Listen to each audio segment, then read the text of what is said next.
Hello students, आज हम देखेंगे स्टैंडर्ड 12th के चैप्टर 5 का टॉपिक नंबर 5.3 चुंबकत्व एवं गाउस नियम।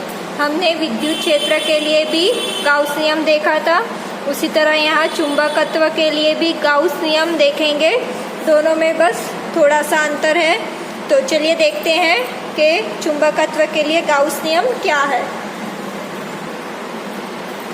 सबसे पहले तो हमें ये जानना है कि गाउस नियम में जो भी सतह होगी वो गाउसीय सतह होगी।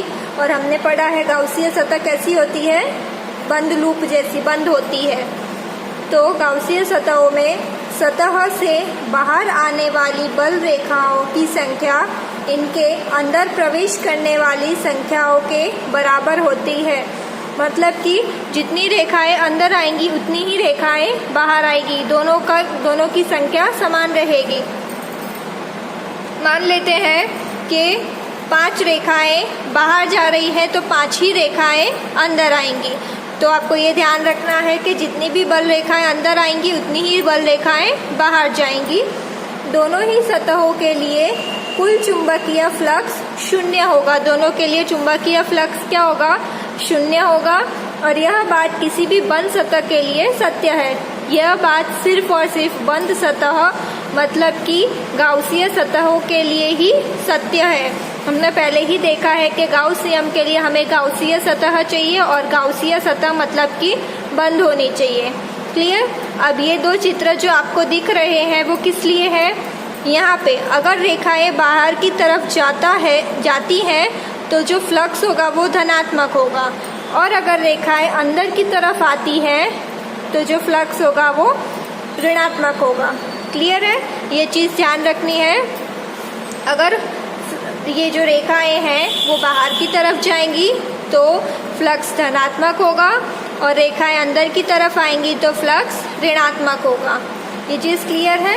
अब हमने चैप्टर 1 में जो गाउस नियम पढ़ा था उसमें हमें क्या सूत्र मिला था, समाकलन E.ds = Q/ε0, ये सूत्र था।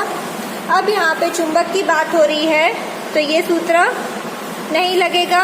इसके लिए कौन सा सूत्र दिया है, समाकलन। ये गोल किसके लिए करते हैं, समाकलन पे बंद लूप के लिए। तो समाकलन बंद लूप में E की जगह क्या आ जाएगा, B.ds = फ्लक्स 0 होता है तो = 0। ठीक है। तो चुंबक के लिए गाउस नियम क्या है, समाकलन B.ds = 0। ये चीज़ याद रखनी है कि चुंबक के लिए गाउस नियम है B.ds = 0 और विद्युत के लिए गाउस नियम है E.ds = Q/ε0। क्लियर है। तो इसके ऊपर से हम क्या स्टेटमेंट लिख सकते हैं, इसके लिए स्टेटमेंट इसके ऊपर से हम लिख सकते हैं, किसी भी बंद सतह वाला कुल फ्लक्स हमेशा 0 होता है। ये सूत्र पर से हम बोल सकते हैं कि कोई भी जो बंद सतह होगी उसका फ्लक्स क्या होगा, 0 होगा। तो ये तो हो गया हमारा गाउस का नियम चुंबक के लिए।